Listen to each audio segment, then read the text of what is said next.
안녕하십니까. 오늘은 칼빈의 기독교 강요 제2권 구주 하나님에 대한 지식에서 제3장 사람의 부패한 본성에서 나오는 모든 것은 다 저주받은 것밖에 없다 라는 제목으로 살펴보려고 합니다.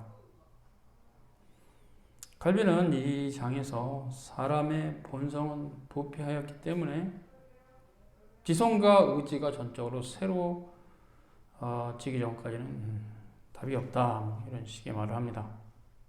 그때 1절에서 육신이란 전인을 말한다.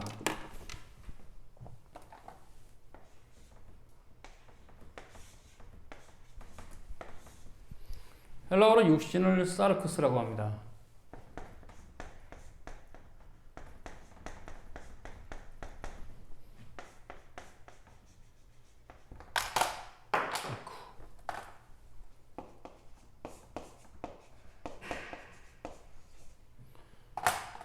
그래서 이걸 이제 영어로 표현하면 human nature. human nature가 뭡니까? 인간의 본성, 인간성이라 하죠. 지금 로마서에서 사도 바울이 사르크스를 쓸 때 이것을 말하고 있어요. human nature, 인간의 부패한 본성. 즉 다시 말하면 바울은 이 사르크스의 개념을 흔히 우리가 알고 있는 육체의 개념을 쓰는 게 아닙니다. 그것이 아니고 첫사람 아담 이후 전적으로 타락한 인간의 부패한 본성을 사르크스라고 쓰는 겁니다. 그래서 칼빈도 육신이란 전인을 말하는 것이다. 그래서 육신이 전이라면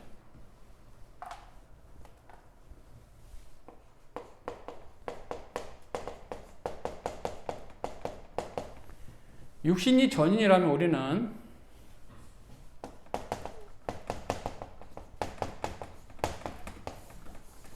육신의 생각이란 말을 할 수가 있습니다. 무슨 말이냐면 육신이 전인이니까 단지 육체, 우리 갖고 있는 몸, 살덩어리 이거를 육신이라 하는 게 아니라 전적으로 타락한 인간의 부패한 본성을 육신이라 하기 때문에 사도 바울은 로마서 8장 6절과 7절에 육신의 생각은 사망이요 육신의 생각은 하나님과 원수가 되나니 하나님의 법에 굴복하지 아니할 뿐 아니라 할 수도 없다, 이렇게 됐어요. 여기서 육신의 생각이 나오고 있죠. 그러니까 이제 우리는 로마서에서 말하는 육신이라는 말을 그냥 이렇게 살덩어리 이렇게 해석하시면 안 되고 전적으로 부패한 인간의 본성, 휴먼 내처로 해석을 해야 됩니다. 칼빈이 그걸 말하고 있어요. 육신이란 전인을 말한다. 육체를 말하는 게 아니고 전인을.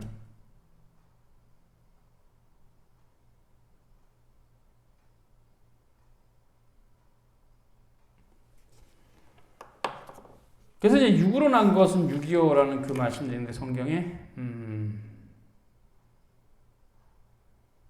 칼빈은 영혼의 일부만 새롭게 변화되면 그 영혼은 거듭난 것이 아니다. 영혼의 전체가 완전히 새롭게 거듭나야 된다.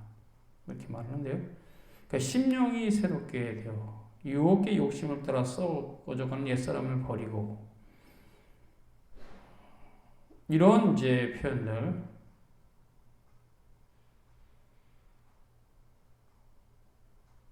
그렇기 때문에 이 육신이라는 것은 굉장히 광범위합니다.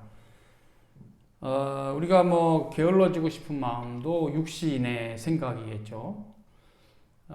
육신의 생각이 그런 형태로 나타났던 사건은 이제 겟세마네 동산에서 기도하실 때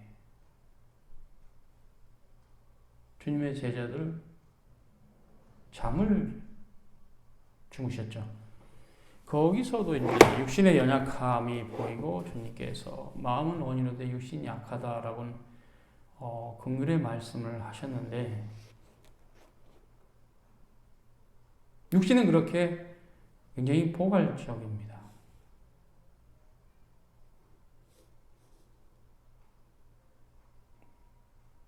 그래서 육신에 대한 오해는 그냥 뭐 나임은 그냥 이렇게 이 육체가 가고자 하는 어떤 나의 어떤 나쁜 기질 정도로만 할 수 있으나 하나님의 율법에 어긋나는 모든 것은 다 육신에 속한 거죠.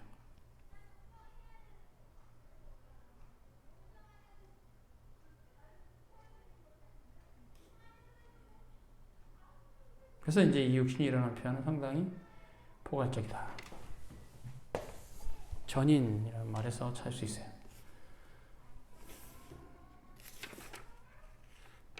그래서 바울은 육신의 생각은 사망이고, 그렇죠. 전적으로 부패한 인간의 욕망이니까, 하나님 말씀과 대적하니까 당연히 그렇고, 하나님과 원수가 되는데 하나님 법에 굴복을 하려 하지도 않고 할 수도 없다 이렇게 말하고 있어요.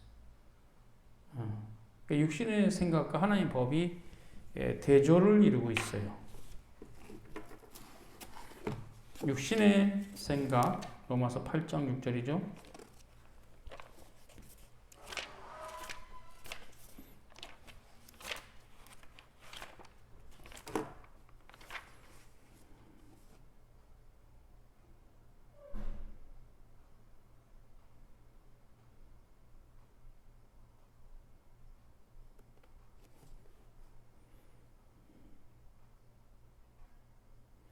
육신의 생각을 헬라어는 토 프로네마테스 사르코스라고 쓰고 있어요.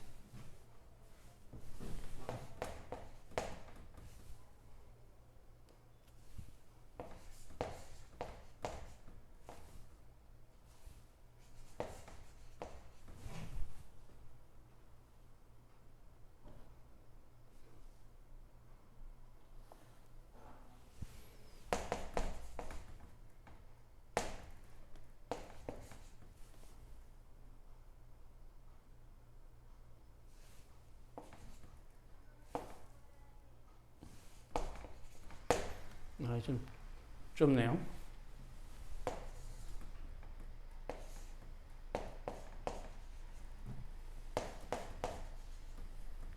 토하고 테스는 헬라어의 더 정관사입니다.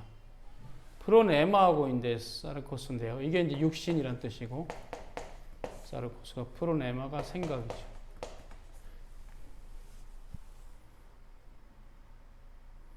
육신의 생각은 하나님의 법, 노모 투 데오 이렇게 있습니다.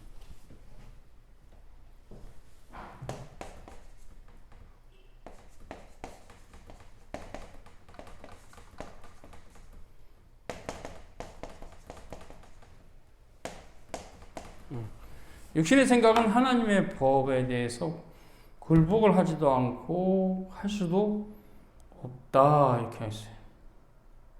우쿠 히포타세타이, 아래에 위치한다 이런 뜻인데, 그렇게 하지 않고 우데 누나타이, 할 수도 없다. 그러니까 육신의 생각은 하나님 법에 그 생각 자체가 굴복할 의향도 없고, 굴복을 할 의향이 있다고 손치더라도 할 수가 없다. 할 have no 그런 마음 자체가 없고, cannot do it 할 수도 없고, 이 두 가지를 다 말하고 있어요. 이게 결국 육신의 생각은 하나님의 법. 그럼 하나님의 법은 뭡니까? 토라죠. 모세오경이 증거하는 그 토라가 하나님의 법입니다. 우리 구주 예수 그리스도께서는 그 하나님의 법 아래, 율법 아래 나셨죠. 그래서 그 하나님의 법인데, 그게 이제 우리가 옛 언약에서 있었고 새 언약에 사라진 그런 의식법이나 절기나 이런 거 말고 영원한 도덕법으로 십계명이 그런 의식법이나 절기나 또 사회법, 구약시대 모세오경이 또 그런 게 다 이렇게 받쳐주는 어떤 그 핵심적인 법이죠. 그래서 바로 그거죠. 십계명. 육신의 생각은 십계명에 굴복하려고 하지도 않고 할 수도 없다. 그 육신의 생각으로 십계명 지킬 수 없죠. 결국 우리에게 선한 것이 없다면 우리의 육신으로는 하나님을 섬길 수가 없어요. 중생의 은총이 없으면 어느 누구도 하나님 섬길 수가 없죠. 여하튼 그래서 육신은 전인이에요. 이것은 인간의 본성이기 때문에 육신은 아까 그냥 살이 아니고 말이 육신이지, 육신의 생각이 육신이에요. 남을 뭐 잔인하게 뭐 죽이는다, 어쩌됐건 다양하게 있는데 로마서 1장이 많죠. 거기 로마서 1장 24절과 32절에 사도 바울이 잘 얘기했어요. 마음이 하나님 두 개를 싫어하는 거예요. 육신의 생각이죠. 불의한 생각, 추악한 생각, 탐욕, 악의가 가득한 생각, 시기, 살인, 분쟁, 사기, 악독이 가득한 생각, 수근수근하는 거, 비방하는 거, 능욕, 교만하고 자랑하고 악을 도모하고 부모를 거역하고 우매하고 배악하고 무정하고 무자비한 거 다 육신의 생각입니다. 지금 바울은 그걸 말하고 있는 겁니다. 이게 육신의 생각이다. 이것은 하나님의 법에 굴복하려고 하지도 않고 굴복할 수도 없다. 그래서 이제 의인은 없나니 하나도 없으며 깨닫는 자도 없고 하나님 찾는 자도 없고 다 치우쳐 함께 무익하게 되고 선을 행하는 자 없나니 하나도 없도다. 이게 이제 시편 14편 1절과 3절, 53편 1절과 3절을 바울이 가져온 건데 지금 사도 바울은 이 본문 3장이죠. 로마서는 3장 19절서부터 시작되는데 여기서 이제 거기서 말이 9절에서 우리는 나우녀, 그러니까 바울이 우리라는 건 바울은 유대인입니다. 우리는 나우녀 결코 아니다. 유대인인 자기도 포함된 거죠. 그래서 유대인이나 헬라인이나 다 죄 아래 있다고 우리가 이미 선언하였느니라. 바울의 이 말을 볼 때 결국 유대인도 나을 게 없다는 거죠. 또 그리고 이 기록 자체가 구약이에요. 이방인하고는 아무 상관없는 이스라엘 사람에게 말씀하고 있는 거예요. 시편에서. 그러니까 당연히 바울이 그 시편 해석할 때 그 시대에 이스라엘 사람에게 하신 말씀인 건데 의인이 없다고, 하나도 없다고. 이스라엘 백성 중에. 그럼 이게 유대인은 빠질 수 있냐 이거죠. 빠질 수 없죠. 이방인들에 대한 말이에요. 일반적으로 그 당시 유대인들은 몇몇 부를 죄인 취급했죠. 이방인들을 이방 죄인. 바울도 쓰는 편이죠. 그리고 뭐 창기, 세리, 그다음 죄인 취급했어요. 그런 부류들은. 바울은 여기서는 그러면 우리는 나으냐? 이방인도 아니고 창기도 세리도 아닌 우리는 나으냐? 아니다. 아니다. 헬라인이나 유대인이나 다 죄 아래 있다. 우리가 이미 선언했다. 그리고 시편의 말씀을 내가 가져오겠다. 의인은 없나니 하나도 없습니다. 깨닫는 자도 없고 하나님 찾는 자도 없고 다 치우쳐 한 가지로 무익하게 되고 선을 행하는 자 없나니 하나도 없도다. 인간의 전적인 타락 교리를 지금 바울은 말한 겁니다. 인간은 이만큼 타락했다. 노답이다. 인간에게선 답을 쓸 수가 없다. 부분 타락 아니다. 라는 말도 되는 거예요. 그래서 이 부분 타락 교리가 상당히 잘못된 교리인데 계속 긴 역사 가운데 교회 안에서 계속 정통 교리를 갉아먹는 위험한 교리 남아있어요. 인간은 부분적으로 타락했다. 그래서 하나님께서 찾아오시면 내가 반응할 수 있는 생리적인 능력이 내게 있다. 이게 이제 신인 협동설이잖아요. 거짓 교리잖아요. 이게 있어요. 이상하게 있어요. 성경이 그렇게 말하지 않는데. 성경은 그렇게 말하지 않습니다. 하나도 없다. 아니 다윗도 본인이 의인이고 다윗이 존경하는 모세도 의인이고 아브라함도 의인인데 이삭도 야곱도 요셉도 이게 뭔 말인가? 그분들은 모두 예수 그리스도를 믿음으로 의롭게 된 자들이죠. 다윗이 그걸 몰랐겠어요? 그분들이 하나님의 은혜가 없는데 그분들 스스로 행위로 의롭게 됐다라고 생각했겠냔 말이에요. 아니에요. 다윗은 아브라함과 이삭과 야곱과 요셉과 모세까지 다 예수 그리스도를 믿음으로 구원받았다. 알고 있어요. 은혜 언약을 알고 있고 하나님의 전적인 은혜로만 구원받는다는 교리를 알고 있는 자로 이 말한 거예요. 그래서 이 말은 모세나 아브라함을 정죄하는 게 아니고 그분들도 하나님의 은혜로 구원받았다는 걸 말하는 거예요. 실은 깔고 있는 거예요. 다시 말하면 인간이 자신의 선함으로 하늘나라에 직접 갈 수 있다가 아니다는 말을 하는 것뿐이에요. 그렇기 때문에 의인 없나니 하나도 없다 이 말은 전적인 타락교리죠. 그래서 그 인간 본연의 어떤 본성으로는 하늘나라에 갈 수 없다. 예수 그리스도밖에 없다. 그 말이잖아요. 이 말은 그 말이에요, 실은. 지금 바울도 그 말을 하려고 이 논리를 끌어당기는 거예요. 왜냐하면 의인이 한 명이라도 있으면 그 사람은 예수님 없이 구원받을 수 있는 사람이에요. 그 말이에요, 그 말은. 없어요. 아무도 예수 그리스도를 통하지 않고는 하늘나라 갈 수가 없어요. 믿음으로만 하늘나라 갑니다. 행함으로는 하늘나라 못 갑니다. 믿음으로 가죠. 그걸 말하고 있어요. 이신칭의 교리를 말하고 있죠. 1장 17절에 이미 바울이 이신칭의 교리를 얘기했고, 그 1장 17절에 그 이신칭의 교리를, 그렇죠. 여기서 다른 방식으로 계속 해석해 가고 있는 거예요. 바울의 논증은 이신칭의 교리의 선언에 대한 해설이에요. 지금 계속적으로 2장, 3장 다. 믿음으로 구원받는다는 교리를 지금 논증해 가고 있어요. 계속 그래요. 율법이 뭔가를 계속해서 논증해 가면서 그리스도의 은혜가 없이는, 구속의 공로가 없이는, 예수 그리스도를 믿음이 없이는 구원받을 수 없다는 얘기를 하는 거예요. 그런 표현인데요. 그래서 이것은 그렇게 이해하면 된다. 전적으로 부패한 인간의 본성에 대한 얘기다. 뭐 아브라함이나 이삭이나 야곱이나 모세와 연결해서 뭐 그렇게 그분들은 의로운데 믿음, 그 믿음으로 그렇게 됐잖아요. 창세기 15장에 아브라함이 여호와를 믿음에 그것이 의로됐다. 그렇기 때문에 이 본문하고 그분들이 의롭다, 참으로 주님 뜻대로 살았다는 건 연결이 안 돼요. 그분도 실은 그렇죠. 하나님으로부터 부르심 받고 택함 받고 구속의 은총 받기 전까지는 원죄가 있었던 분들이죠. 아브라함도, 이삭도, 야곱도, 요셉도, 모세도 다 원죄가 있었고, 또 다윗은 자신이 시편을 쓰면서 51편에서 하나님, 제가 모태에서 죄악 중에 태어났습니다. 원죄를 인정하거든요. 다윗이. 그래서 우리가 이런 부분들은 하나님의 조태주권의 교리와 연결해서 봤을 때 인간 편에서의 구원이 없다. 인간 편에서 생리적인 구원하고자 하는 의지가 없다. 하나님께 찾아오셔서 구원의 은총을 먼저 베푸시고 깨닫게 된 거다.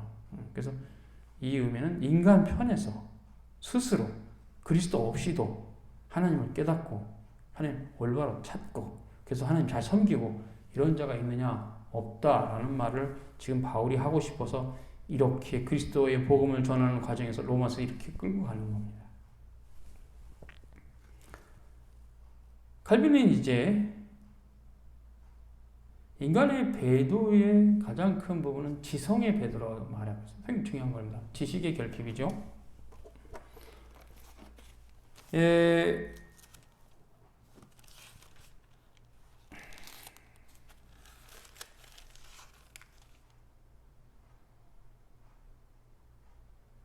사도 바울도 로마서 10장에 유대인들의 심각한 상태에 대해서 이렇게 말합니다. 형제들아, 내 마음에 원하는 바와 하나님께 구하는 바는 이스라엘을 위함이니 곧 저희로 구원을 얻게 함이라. 내가 증거하노니 저희가 하나님께 열심히 있으나 지식을 쫓은 것이 아니라 하나님의 의를 모르고 자기 의를 세우려고 힘써 하나님의 의를 복종치 아니하였느니라.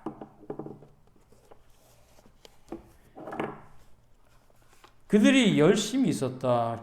그렇죠. 그들의 신앙의 열심은 율법주의였기 때문에 율법의 애적 문구를 열심히 지키는, 열심히 있었어요. 그러나 그들은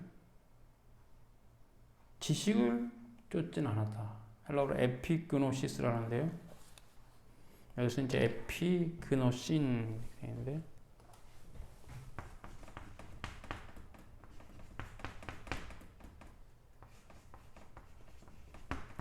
이렇게 지식을 따라 이런 뜻인데 지식을 따르지 않았어요. 유대인들이. 그래서 하나님의 의는 모르고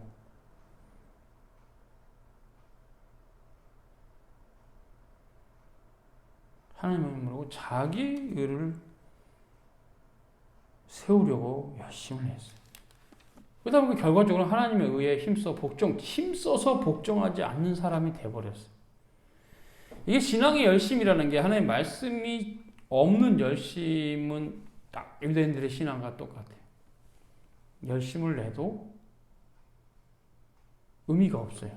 그런 열심은 의미가 없어요. 하나님 말씀의 터 위에서의 열심은 가치가 있으나 말씀이 배제된 자기의 내피셜을 통한 종교적 열심은 의미가 없어요.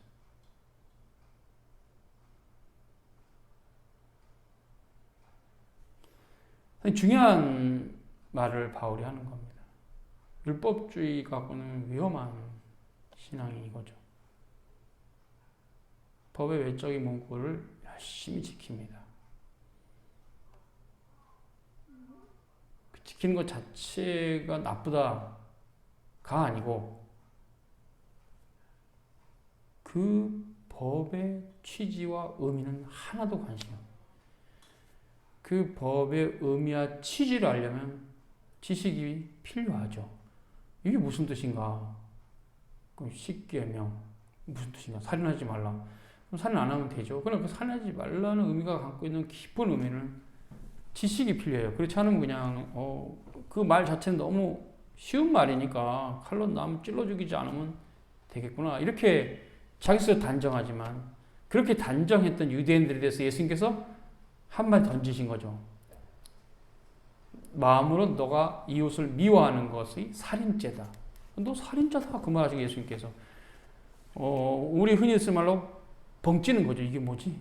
나 지금 한 사람도 살아오면서 사람 죽인 적이 없는데 그렇죠. 대부분 사람들은 그렇게 살죠. 주님께서는 너희는 모두 다 이웃을 날마다 살해하는 살인자다.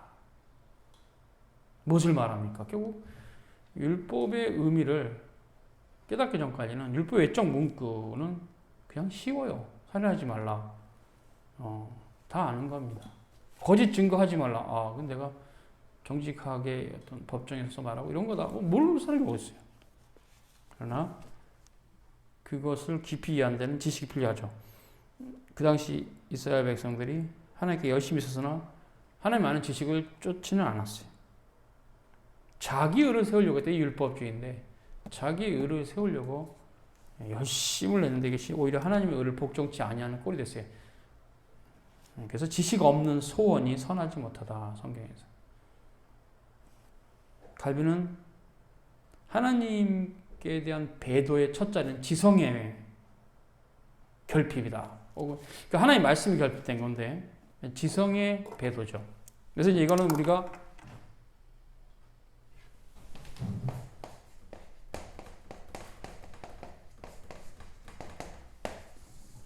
노티티아데이라고 했어요. 노티티아데이. 노티티아데이가 뭡니까? 하나님 아는 지식이죠. 영어로 knowledge of God. 그러니까 노티티아데이. 하나님 아는 지식이 결핍된 거죠. 그걸 칼빈은 말합니다. 하나님의 배도의 첫 자리는 노티티아데이가 결핍되어 있다.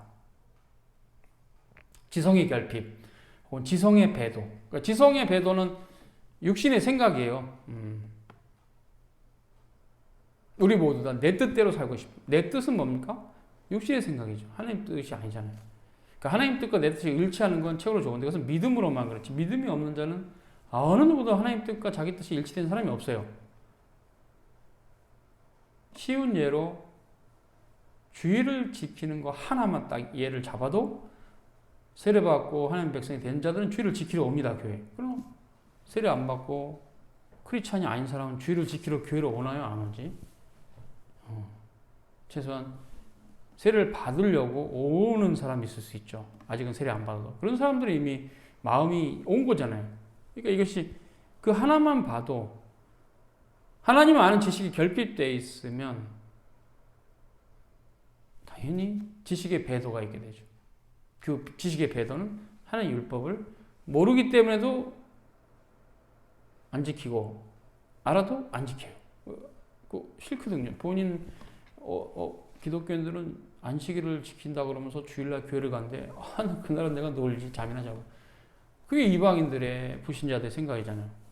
왜? 지식의 배도예요. 그날 지켜야 되거든요. 근데 그날 안 지켜도 된다고 생각하는 지성의 배도가 있어요. 불신자들. 물론 예수 그리스도를 믿기 전에 모든 크리스찬도 지성의 배도가 있었죠. 몰랐잖아요. 뭐 알게 하신 분이 우리 주님이시니까 자랑할 건 없는데 몰랐잖아요. 안식일을 지켜야 된다는 건 몰랐고 몰랐잖아요. 하나님 말씀 먼저 하나도 몰랐어요. 그리스도를 구주로 영접하기 전까지 또 세례받고 하나님 백성이 되기 전까지 아무것도 몰랐어요. 하나님 말씀을. 그래서 결론은 육신의 생각대로 살게 돼요. 그게 지성의 배도입니다. 칼빈이 그걸 말해요. 하나님께로부터 배도하였다는 것은 지성이 결핍됐다는 것을 말하는데 그래서 지성의 배도.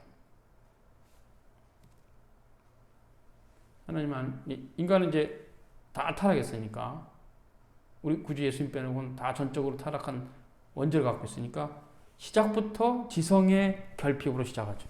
하나님 모르고 시작하죠. 어느 누구도 태어나면서 하나님 아는 것은 아니죠. 그리스도로 중생해서 하나님 아는 그리스도의 보혈의 공로로. 그래서 하여튼 하나님의 은혜 가운데 성령의 능력으로 중생하기 전까지는 그렇죠. 하나님 알 수가 없죠. 그래서 지성의 결핍과 지성의 배도가 있어요. 하나님을 저버린 모든 사람들은 반드시 이 결핍이 있다. 그래서 모든 사람이 타락했다는 것은 그런 부분에서 생각해야 된다. 그게 이제 그 지성의 결핍은 결국 행동에 있어서 지성 결핍, 하나님 말씀, 노티티아 데이가 결핍된 상태로 살아가게 돼 있다. 그렇게 말했어요. 그래서 우리가 하나님의 다스림 받아 인생의 발걸음을 옮기는 것은 복이다. 이렇게 칼빈은 말하고 있어요.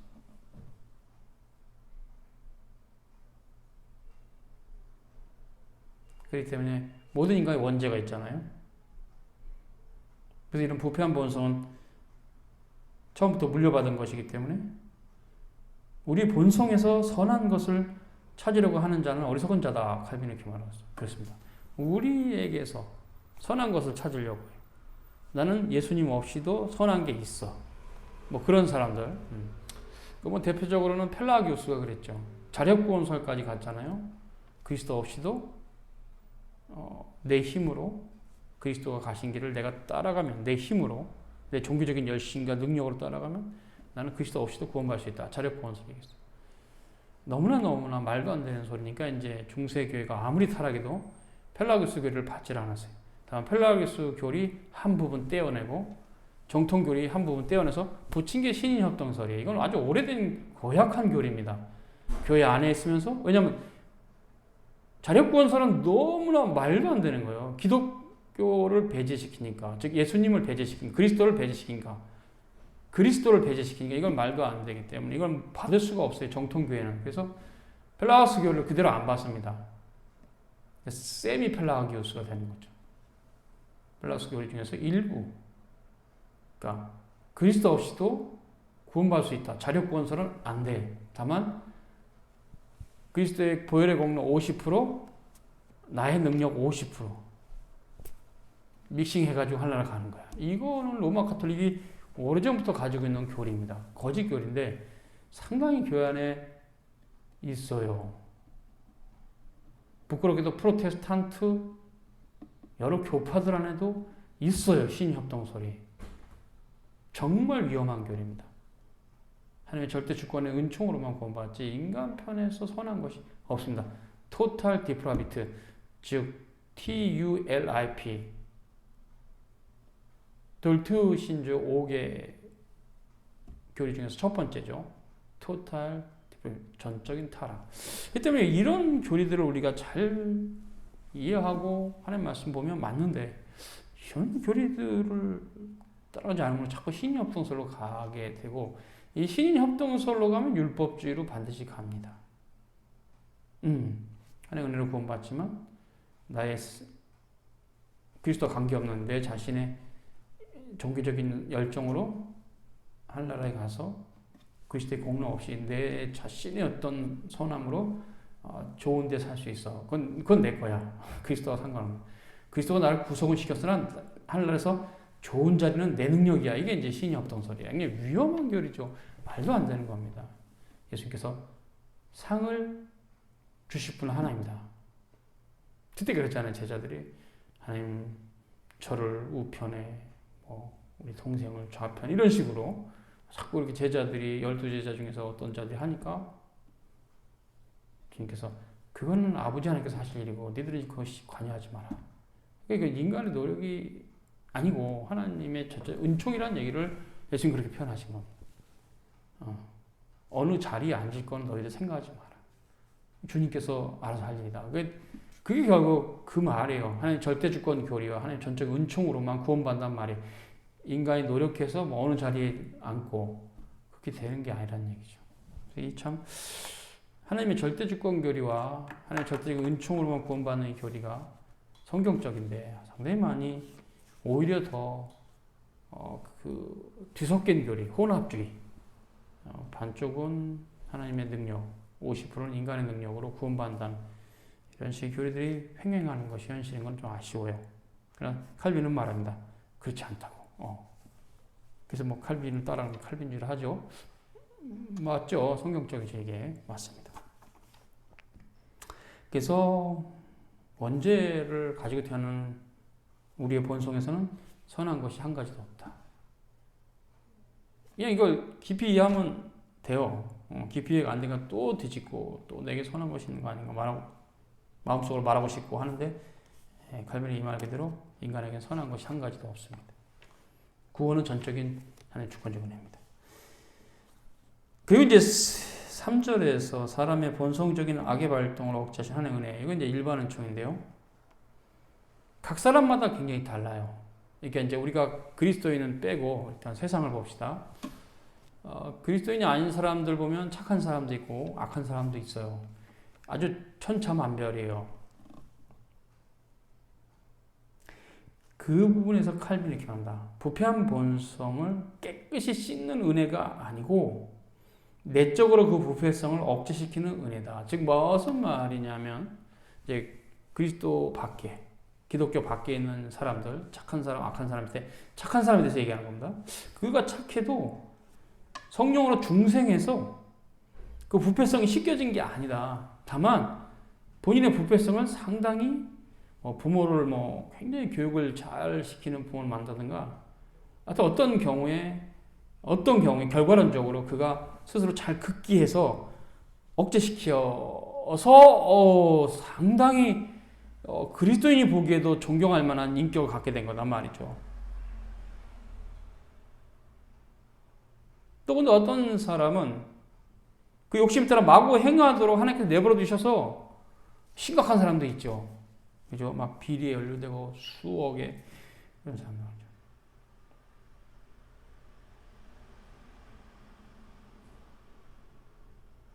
이것은 일반 은총이라는 거죠. 칼빈 말 이것은 악의 발동을 억제하신 하나님의 은혜. 그러니까 그 은혜를 받은 자의 일반 은총으로 악의 억제를 받았어요. 일반 은총으로. 그러나 그것은 천편일적이지 않아요. 그러니까 모든 사람이 그렇지는 않아요. 굉장히 천차만별이 있어요. 그 억제를 잘 해서 인격을 잘 갖춘 훌륭한 사람이 있고 그렇지 않은 사람도 있고 이제 그리스도 밖에 있는 기독교 밖에 있는 사람들에 대한 얘기예요. 이 때문에 그 발은 피 흘린 데 빠르고 목구멍은 열린 무덤이고 혀로는 속임을 일삼고 입술에 독사의 독이 있고 이런 쓸데없는 일을 하는 게 좋아하고 사악하고 썩었고 죽은 어떤 이런 형태의 사람이 정도의 차이가 있다는 얘기죠. 이것이 잘 억제된 사람은 내재되어 있다는 얘기죠.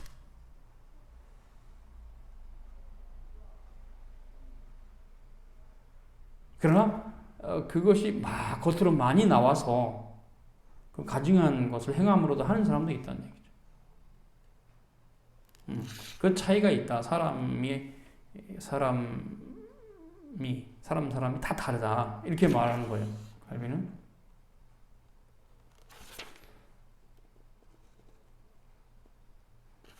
그래서 이제 칼빈이 이렇게 말하는데 어떤 사람은 부끄러워서 파렴치한 짓을 못하는 사람이 있고 그건 또 억제되는 거죠. 나 부끄러워. 그럼 이제 얘 대체로 많이들 부모님한테 교육받죠. 너 이렇게 하는 것은 부끄러운 일이야. 그럼 어려서 딱 심어지면 이제 그게 탁 하죠.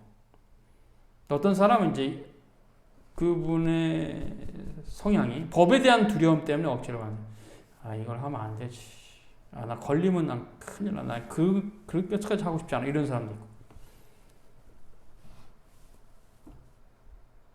또 어떤 사람은 정직하게 사는 것은 유익한 거야. 그래서 이제 죄를 억제하기도 하고. 그리고 어떤 사람은 일반적인 수준을 뛰어넘어서 자신의 탁월함으로 나머지 사람들에게 복종을 받으려 하는 사람도 있다 그래요. 결국은 이제 칼빈이 이렇게 말합니다. 답은 뭐냐? 결론은 뭐냐? 하나님께서 섭리로 본성의 사악함을 억제하셔서 그렇게 사람들이 각자 다양하게 행동하는 것이다. 그 본성이 보혈로 씻겨진 상태는 아니다. 그렇죠. 그 본성이 보혈로 씻겨진 상태는 첫째는 칭의에서 시작되죠. 중생을 반드시 해야 돼요.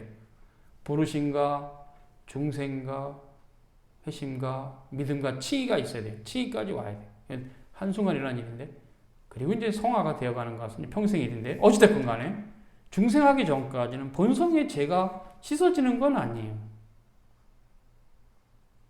그러니까 그래서 이제 중생 이후에 칭의가 굉장히 중요한 것은 크리스찬이 믿음으로 세례받고 이런 형태가 왜 중요하냐면 죄의 떼어져감이 성화에서 있는 거예요. 이제 중생 이후에는 영화의 상태까지 성화되어 가는 과정인데 다양하기 때문에 우리가 뭐 이렇다 말할 수 있는 건 아니고요. 특정한 사람에 대해서는. 어쨌든 그 원론적인 얘기만 하면 성화되어 가는 과정인데 그때 중생한 신자는 죄가 점점점 떨어져 나가죠. 점점점 성화예요. 그래서 이제 영화로움이 이르죠. 물론 억제도 계속 하겠죠. 왜냐면 그것은 이제 불신자도 있고 신자에게도 있는 거니까. 왜? 당장 제가 다 떠나지 않은 상태에서 억제도 있죠. 그러나 하나의 은혜로 중생한 신자는 조금씩 죄가 떨어져 나가죠. 믿음으로. 그러니까 이게 이제 성화예요. 그것은 이제 외부적으로 아무도 몰라요. 서로에 대해서. 하나님만 아시고 본인만 알겠죠. 믿음으로. 그래서 믿음으로 밖에는 알 수가 없어요. 그래서 사람에게 나타나는 이러한 덕성은 하나님의 은혜의 선물이다. 이것도 이제 일반은 총말한 겁니다. 그래서 사람이 예수를 믿건 안 믿건, 선천적으로는 후천적인 교육을 잘 받았건 착한 사람이 있고, 가정적인 어려움도 있고, 어떤 결론적으로, 그래서 여러 가지 이유가 있지만 결론적으로, 그렇지 못한 사람도 있는 것은 하나님의 은혜에 달려있는 것이다. 일반 은총이죠. 그것을 잘 받은 사람이 일반 은총 받은 겁니다.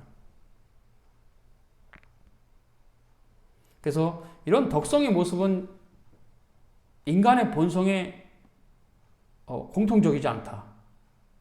하나님께서 다양한 방식으로 각 사람에게 역사하시니까 정도가 다르다. 그렇죠. 더 착한 사람이 있고 덜 착한 사람이고 악한 사람도 있고 이렇게 있는 거죠.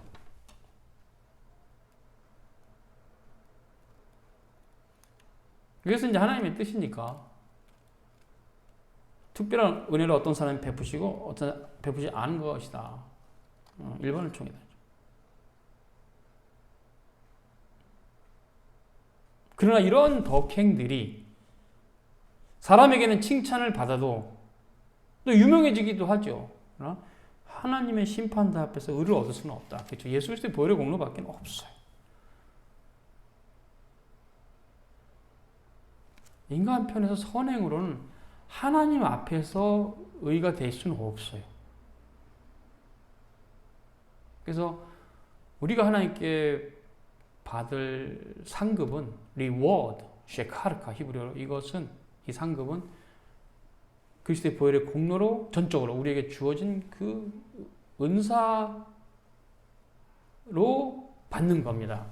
우리 자신의 생리적인 의로 아니고 그거는 아무런 가치가 없고 다 죄밖에 없고 이제 주님께서 우리에게 주신 은총, 은사, 그 은사 위에 부으시는 것이 상급이에요.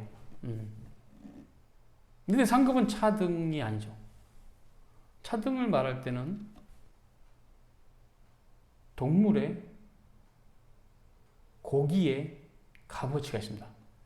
이건 육질이 좋아. 후져. 1등급, 2등급, 3등급, 4등급. 이거는 그냥 그 동물의 육질의 차이예요. 등급에. 구원은 그런 게 아니에요. 상급, 차등은 말도 안 되는 헛소리입니다. 왜냐하면 그냥 상급은 주님이 주시는 거예요. 차등이 없어요. 1, 2, 3등이 없어요. 그런 거는. 그냥 본질이 같아요. 구원이라는 소테리아. 그냥 구원이에요. 그래서 그것은 궁극적으로 영생이에요. 다만 various 영어로 다양성은 있어요. 선지자의 상이 있고, 그렇죠. 뭐 배고프고 목마른 소자에게 물 한 컵 대접했다는 그 상도 있어요. 이건 various 다양성이에요. 다양성. 이지 차등이다. 넌 1등, 넌 2등은 아니에요.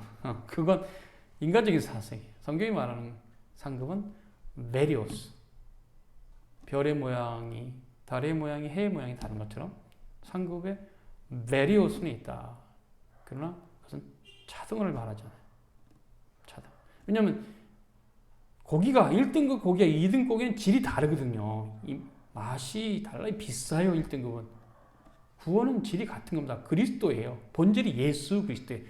예수 그리스도밖에 없어요. 본질은. 근데 뭔 차등이에요? 뭐 거기 1, 2등이 있어요. 인간의 공로가 개입됐기 때문이라 몰라도 아니잖아요. 그래서 우리가 상급 차등론 얘기하시면 안 됩니다. 왜요? 본질이 같기 때문에. 구원의 본질이 주님의 전적인 은총을 받은 건데 그냥 그 위치에 서서 그 상을 받게 된 것이 은사로부터 받게 된 것이기 때문에 자랑할 것도 없고 내세울 것도 없고 차등도 말하면 안 돼요. 주로 가르치는 분들이 차등을 말하고 싶은 경향이 있거나 신앙생활을 열심히 하는 사람이 차등을 말하고 싶은 경향이 있는 것은 지가 1등이라는 얘기를 하고 싶은 거예요. 굉장히 오만한 겁니다. 다른 사람의 구원과 나는 본질적으로 달라. 로만 카톨릭주의에 이거. 그래서 나는 천국에 바로 가고 너희들은 연옥을 거쳐가. 이 로만 카톨릭주의. 상급 차등론 얘기하는 사람들 마음속에 로만 카톨릭주의가 있는 거예요. 몰라서 그렇지. 안 됩니다. 상급은 차등이 없습니다. 본질이 같아요. 그리스도가 한 분이시고 구원이 하나이기 때문에 차등이 있을 수가 없어요. 자, 그래서 이제 이런 부분들은 various로만 이해를 하시면 됩니다. 그리고 이제 5절에서 필연과 강제에 대한 얘기를 하는데요. 여기까지만 하는데요. 필연과 강제는 뭐냐? 다르다. 필연과 강제는 다르다. 인간의 의지는 죄의 굴레에서 완전히 묶여있기 때문에 선을 행하여 움직일 수 없고 꾸준하게 선을 추구할 수도 없다. 그렇게 할 수 있는 것은 회심이 시초인데 중생을 통해서 회심하지 않으면 칭의받지 않으면 어느 누구도 안 돼요. 그래서 성경은 이것은 전적인 하나님의 은혜에 달려있다고 말합니다. 선을 향하여 인간이 움직이는 것은.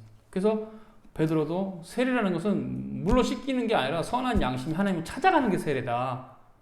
물로 몸을 깨끗하게 하는 게 세례가 아니고 선한 양심이 하나님 찾아가는 게 세례다. 세례 본질은 물로 몸을 깨끗하게 하는 것이 있는 게 아니다. 그런 방식에서 우리 개혁교회는 침례나 세례를 상관하지 않아요. 몸을 씻는 거라면 침례가 맞겠죠. 몸을 씻는 거라면 그건 목욕탕 가야죠. 뭔 침례를 갔습니까? 목욕탕 가면 되잖아요. 몸을 씻는 거라면 그건 아니잖아요. 세례를 하든 침례를 하든 그건 방식에 불과하고 본질은 선한 양심이 하나님을 찾아가는 것. 이게 세례예요. 세례의 의미예요. 세례에 받는. 참 정확하게 베드로가 말씀했어요. 성경 안에 하나님의 은혜에 달려있다. 그래서 예레미야는 자신이 하나님께 돌아가는 것이 하나님의 뜻이라면 자신을 돌이켜 주십시오라고 기도했다. 맞습니다. 예레미야 31장 18절 인용하면서 그래서 자유를 빼앗긴 의지는 필연적으로 악으로 이끌릴 수밖에 없다. 칼빈은 말합니다. 이 말은 뭐냐면 이건 필연적이에요. 강제가 아니에요. 그러니까 인간이 죄를 짓는 것은 필연이지만 강제는 아니에요. 그래서 하나님 앞에 변명할 수가 없어요. 지가 죄를 지었거든. 누가 죄를 지으라는 게 아니고 지 욕심이 따라하거든. 자, 사기꾼이 사기를 칩니다. 자, 1,000원만 투자하세요. 10,000원만 투자해서 제가 100만 원 만들어 드리겠습니다. 그러면 이 허황된 욕심이 가득한 사람은 사기꾼한테 확 말립니다. 그러나 좀 그런 부분에서 좀 지혜가 있는 사람 딱 끊어버려요. 가라. 그런 식으로 돈 버는 거 아니다. 이렇게 딱 하면 사기가 안 먹히죠. 사기가 먹힌 건 사기꾼의 그 청사진에 현실적으로 말도 안 되는데 그 마약 같은 건데 흔히들 쓰는 말 뽕 맞는 건데 거기 그냥 훅 가는 거예요. 사람이. 그 지혜를 동원해서 이런 건 이 세상에 있는 게 아니야. 누가 1,000원을 투자하는데 100만 원을 줘. 말도 안 돼. 딱 끊어버린 사람은 사기를 안 당하지만 우와 뭐 대단한 뭐 비단길이 있는 줄 알고 가는 사람은 다 사기 당합니다. 공짜 좋아하면 안 되는 거죠. 그래서 그런 거예요. 인간이 강제로 가는 게 아닙니다. 근데 인간의 부패성이 필연적으로 가요. 그래서 많이들 또 사기를 당하잖아요.